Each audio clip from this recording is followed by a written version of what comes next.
श्री दुर्गा सप्तशती पहला अध्याय। विनियोग। पहले चैत्र के ब्रह्मा ऋषि महाकाली देवता गायत्री छंद नंदा शक्ति रक्तंदिका बीज अगंतिका और एक वेद स्वरूप हैं। श्री महाकाली देवता की प्रसन्नता के लिए पहले चैत्र के रूप में विनियोग कहा जाता है। ध्यान। भगवान विष्णु के सो जाने पर मधु और कैटव को मारने के लिए कमल से पैदा होने वाले ब्रह्मा जी ने जिनकी स्तुति की थी, उन महाकाली देवी का मैं सेवन करता हूँ। वे अपनी 10 भुजाओं में खड़ग चक्र गदा बाण धनुष परिक्षुल भिशुंडी मस्तक और संग धारण किए हुए हैं। उनके 3 नेत्र हैं। वे अपने तमाम अंगों में आभूषण धारण किए हुए हैं। उनके शरीर की चमक नीलामणि के समान है और वे 10 मुख और 10 पैरों वाली हैं। मार्कंडेय जी बोले, सूर्य के पुत्र सरणी जो 8वें मनु कहे जाते हैं, उनकी उत्पत्ति कथा विस्तार पूर्वक कहता हूँ। सो सुनो। सूर्यपुत्र महाभोग सरण्य भगवती महामाया के अनुग्रह से जिस प्रकार मनवंतरी के स्वामी हुए प्रसंग सुनाता हूँ। पूर्व काल की बात है। 133 मनवंतर में सुरथा नाम के राजा थे, जो चैत्र वंश में उत्पन्न हुए थे। समग्र भूमंडल पर उनका अधिकार था। वे प्रजा को अपने और पुत्रों के भांति धर्म पूर्वक पालन करते थे। फिर भी उस समय कोला नागरी का नाश करने वाले क्षत्रिय उनके शत्रु हो गए। राजा सूरत की दंड नीति बड़ी प्रबल थी। उनका शत्रु के साथ युद्ध हुआ। यद्यपि कोला विध्वंसी संख्या में कम थे, तो फिर राजा सूरत से युद्ध में से उनसे हार ही गए। तब वो युद्ध भूमि से अपने नगर को लौट आए और केवल अपने देश के राजा होकर रहने लगे। किंतु वहां भी उनके प्रबल शत्रुओं ने उस समय राजा सूरत पर आक्रमण कर दिया। राजा का बल छीन हो चला था, इसीलिए उनके दुष्ट बलवान एवं भेदी मंत्रियों ने उनकी राजधानी में भी राजकीय सेना और खजाने को हथिया लिया। सूरत का प्रभुत्व नष्ट हो चुका था, इसीलिए वे शिकार खेलने के बहाने घोड़े पर सवार हो वहां से अकेले ही एक घने जंगल में चले गए। वहां उनके ब्रह्मा श्रेष्ठ मधा मुनि का आश्रम देखा तथा उस आश्रम को देखा। उस आश्रम में अनेकों हिंसक जीव परम शांत भाव से रहते थे। मुनि के बहुत से शिष्य और उनकी शोभा बढ़ रहे थे। वहां जाने पर मुनि ने उनका आदर सत्कार किया तथा वे उन मुनि श्रेष्ठ के आश्रम में इधर उधर विचरते हुए कुछ काल तक वहां रहे। फिर ममता के वश में होकर वे उस आश्रम से इस प्रकार चिंता करने लगे। पूर्व काल में मेरे पूर्वजों ने जिस नगर का पालन किया था, वही नगर आज मुझे रचित है। पता नहीं दुराचारी सेवकगण उनकी धर्म पूर्वक रक्षा करते हैं या नहीं। जो सदा मद की वर्षा करता था अति बलवान था। वह मेरा प्रधान हाथी अब शत्रुओं के अधीन होकर न जाने किन किन भोगों को भोगता होगा। जो लोग मेरी कृपा धन और भोजन पाने से सदा मेरे पीछे चल रहे थे, निश्चय ही हुए दूसरे राजाओं के अनुसरण करते होंगे। व्यर्थ खर्च करने वाले उन लोगों को द्वारा अत्यंत कष्ट जमा किया हुआ वह मेरा खजाना खाली हो जाएगा। ये तथा वहाँ भी मेरी कई बातें राजा सूरत लगातार सोचते थे। एक दिन उन्होंने वहाँ विप्र मेधा के आश्रम में निकट एक वैश्य को देखा। उससे पूछा, हे सज्जन, तुम कौन हो? तो यहाँ तुम क्यों शोकृष्ट और उद्गिन दिखाई दे रहे हो? राजा सूरत का यह प्रेम पूर्वक कहा वचन सुनकर वैश्य ने विनती भाव से उन्हें प्रणाम होकर के कहा। वैसे बोला, राजन, मैं धनिकों के कुल में उत्पन्न एक वैश्य हूँ। मेरा नाम समाधि है। मेरा दुष्ट स्त्री पुत्रों ने कल धन के लालच में आकर मुझे घर से बाहर निकाल दिया है। इस समय धन, स्त्री और पुत्र से वंचित हो विश्वसनीय बंधु बांधवों ने ही मेरी संपत्ति छीनकर मुझे निकाल दिया। इसीलिए दुखी होकर मैं यहाँ से चला आया हूँ। यहाँ रहकर मैं इस बात को नहीं जानता कि मेरे पुत्रों की स्त्री के आत्मियों के कुशल है या नहीं। इस समय घर में वो कुशल से रहते हैं अथवा अकुशल हैं। वे मेरे पुत्र कैसे हैं? क्या वे सदाचारी अथवा दुराचारी हो गए हैं? राजा ने पूछा, जिन लोभी के शत्रु पुत्र आदि के धन के कारण तुम्हें घर से निकाल दिए गए हैं, उनके प्रति तुम्हारे चित्त में इतना प्यार क्यों है? वैसे बोला, आप मेरे विषय में जो बातें कहते हैं वह सच है, किंतु क्या करूं? मेरा मन निष्ठुरता धारण नहीं कर सकता। जिन्होंने धन के लोभ में पड़कर पिता के प्रति श्रद्धा, पति के प्रति प्रेम और स्वजन के प्रति अनुराग की तिलांजलि दे दी, मुझे घर से निकाल दिया, उन्हीं के प्रति मेरा हृदय इतनी अनुग्रहित है।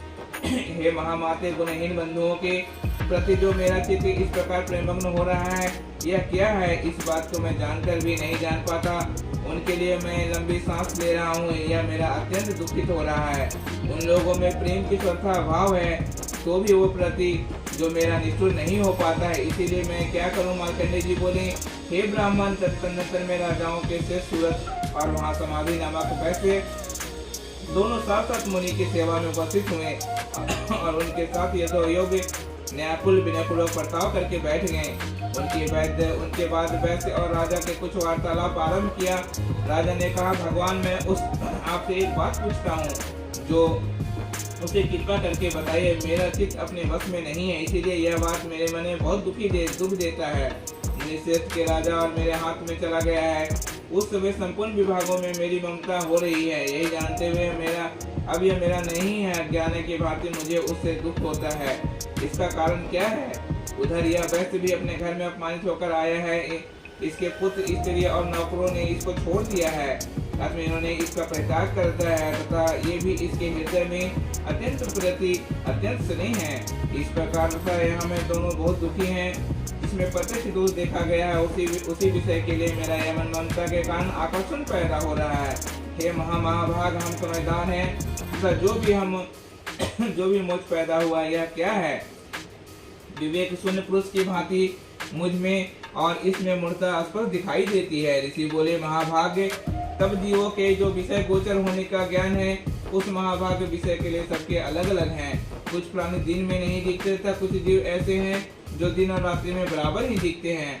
यह ठीक है कि मनुष्य समझदार होते हैं, किंतु केवल वही ऐसे नहीं होते। पशु पक्षु आदि भी इन प्राणियों में बुद्धि होती है। मनुष्यों का ज्ञान भी वैसा ही होता है जैसा उन मृगों और पक्षियों का होता है, तथा जैसा मनुष्यों का होता है वैसा ही उन मृग पक्षी का भी होता है। यह तथा अन्य बातों भी प्राय दोनों ही समान ही हैं। समझ होने पर भी इन पक्षियों को तो देखो, ये स्वयं भूख से पीड़ित होते हुए भी मोहबस बच्चों के चोंच में कितने चाव से अन्न के दाने डाल रहे हैं। पुरुष श्रेष्ठ, क्या तुम देखते नहीं कि मनुष्य समझदार होते हुए भी लोग बस अपने किए हुए उपकारों को बदला पाने के लिए पुत्रों की कामना करते हैं। यद्यपि उनके में समझ की कमी नहीं है, तथापि वे संसार की स्थिति बनाए रखने वाली भगवती महामाया के प्रभाव द्वारा ममतामय भवन की युक्ति मोह के गहरे गड्ढे में गिराए जाते हैं। इसीलिए इसमें नहीं है कि नहीं होने चाहिए। जगदीश्वर भगवान विष्णु की organism मूर्ति में जो भगवती महामाया है, उन्हीं द्वारा यह जगत मोहित हो रहा है।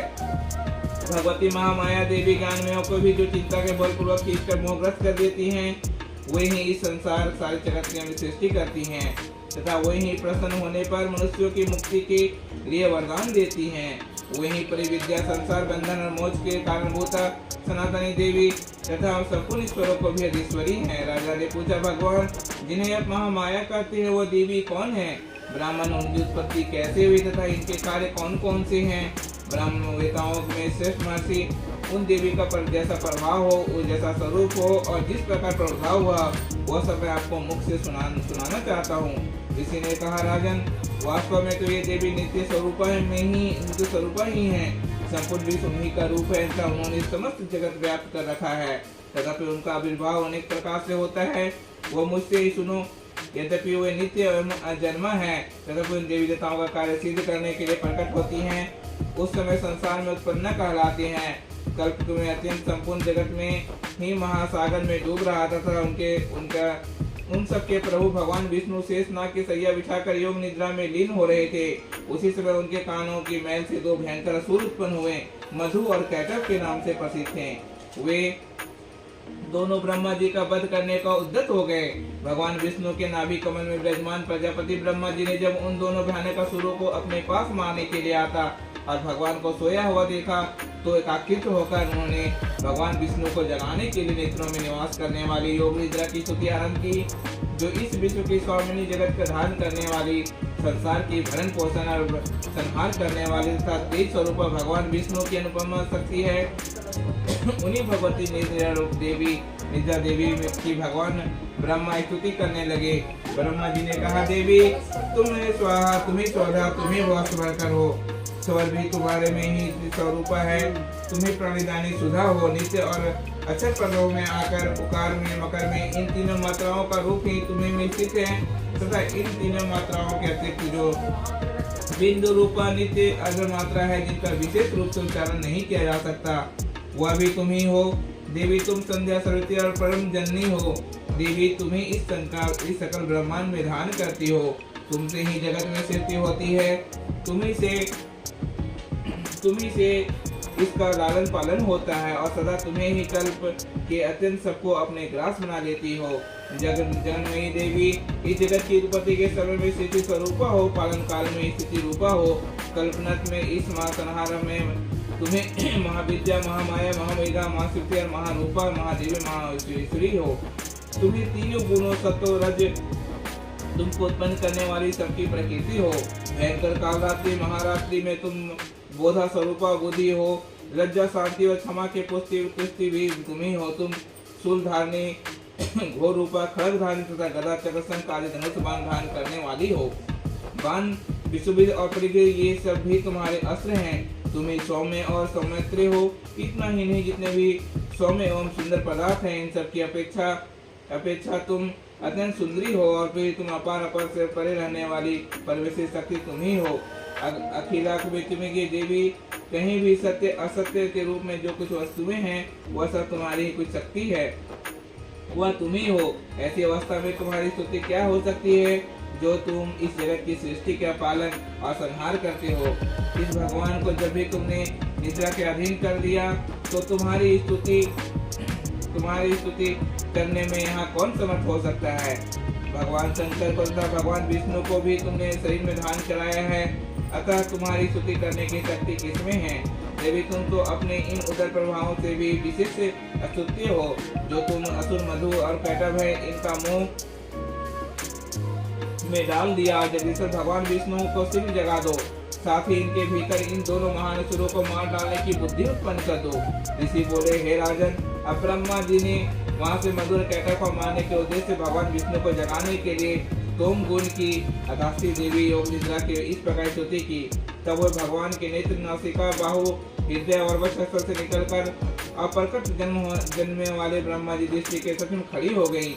योग निद्रा से मुक्त होने पर जगत के स्वामी जनार्दन एवं कर्णों के जल में शेषनाग की सैया से जाग उठे। फिर उन्हें दोनों असुरों को देखा। वे दुष्टम, मधु और कैटभ अत्यंत बलवान तथा पराक्रमी थे तथा क्रोध से लाल आंखें के ब्रह्मा जी को खा जाना चाहते थे।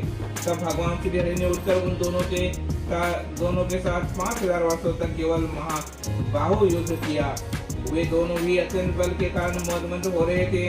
इधर महामाया ने भी इन्हें मोह में डाल रखा था। इसीलिए वह भगवान विष्णु से कहने लगे, हे तुम्हें वीरता से प्रसन्न हो, तुम इन दोनों लोगों को किसी वर की कामना करो। श्री भगवान बोले, यदि तुम दोनों मुझ पर प्रसन्न हो तब मेरे हाथ से मारे जाओ। बस इतना सा ही मैंने वर मांगा है। तुम यहाँ तो दूसरे किसी वर से क्या लाभ है। ऋषि ने कहा, इस प्रकार धोखे से जाने पर जब उन्हें संपूर्ण जगत में जल ही जल देखा तब कमलनेत्र से भगवान विष्णु ने कहा, जहाँ पृथ्वी जल में डूबी हुई ना हो वहीं हमारा वध करो। ऋषि बोले तथा वस्तु कहकर शंख, चक्र और गदा धारण करने वाले भगवान विष्णु ने उन दोनों के मस्तक अपने जांघ पर रखकर चक्र से काट डाले। इस प्रकार ये देवी महामाई ब्रह्मा जी की स्तुति करने पर स्वयं प्रकट हुए। तब आगे तुमसे इनके प्रभाव का वर्णन करता हूँ, सुनो। इति मधु कैटभ वध नामक पहला अध्याय समाप्त।